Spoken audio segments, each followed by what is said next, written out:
Hey langga, good morning. So, may isa akong i-unbox sa inyo at isa ito sa mga bagay siguro na masasabi kong minsanan ko lang talaga pina-purchase kasi feeling ko isa ito sa mga investment na siguro para sa akin. Aside sa gold, dito talaga yung isa sa mga gusto kong bilhin.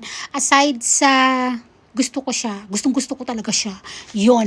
Konti lang namang meron ako nito kasi medyo mahal siya. So, papakita ko sa inyo muna yung old na meron ako. So, eto, hindi ako magaling sa relo. So, hindi ako si paring Hybe.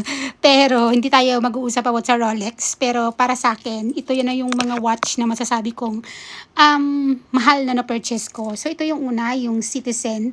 Di ko alam kung ano to, pero basta ito yung itsura niya, which is yung analog digital na basta, nakalimutan ko na yung model nito. Ayan. Ayan yung itsura niya. And then, pag sinuot mo siya, ganito siya. Gustong-gusto ko yung pagka-retro niya. Gustong-gusto ko yung pagka oldie-oldie niya. Ayan. Sobrang cute niya. Sobrang ganda niya. And sakto lang yung laki niya sa akin. And hindi ko siya masyadong ginagamit kasi natatakot ako baka magkasgasan ko lang kasi medyo clumsy po tayo. And then, another one, ito yung Pepsi na Seiko. Ayan. 'Di ba? Sobrang ganda rin niya. Ayan. Hindi natin afford yung Rolex. Dito na lang tayo. Malaki siya pero sobrang ganda niya. Sobrang bagay sa kamay kong malaki rin. Ayan. Nakakatawa. May plastic pa siya. Ayan. Kung tatanungin niyo ako kung anong oras, di ako tumitingin dito kasi hindi ko siya ina-adjust. Sa cellphone ko pa rin ako nakatingin. Wala lang. Gusto ko lang siya. Ayan.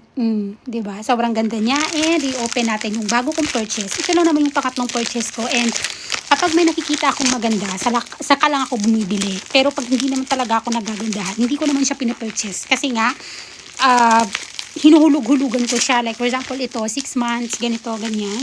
And along the way or over time, tumataas naman yung presyo nito ang pagkakaalam ko. Lalong-lalo na ito kasi parang limited edition, ganyan, collectibles, ganyan. So gustong-gusto ko siya.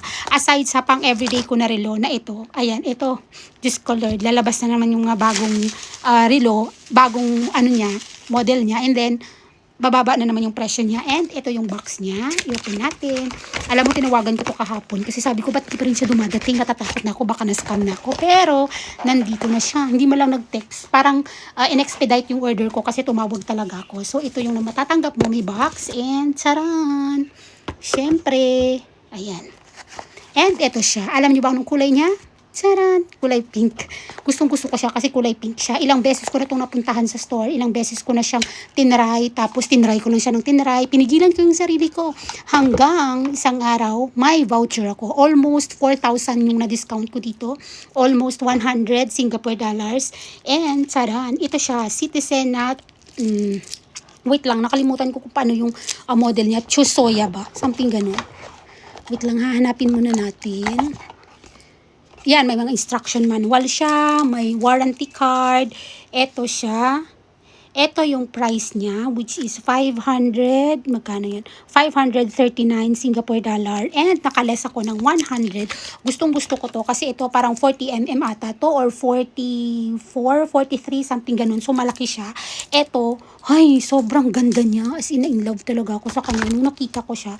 Kasi 36mm ata ito. Ganyan lang siya. Di ba ang cute niya? Di ba? Sobrang ganda niya. Parang Japan Sakura na style na design. And ito yung likod niya. Ayan. So, papaputulan ko to. And then, tinatago ko yung links na extra. Ito yung mga relo na hindi ko talaga kayang i-let go. Kasi gusto ko nandyan lang siya sa akin. Ganyan siya kalaki. Sobrang ganda niya. Sobrang cute niya. And I'm so happy with my purchase. So, kung gusto niyo ng ganitong relo, attach ko yung link kung saan ko siya binili para makakuha na rin kayo ng discount. So, what are you waiting for? Click the link below.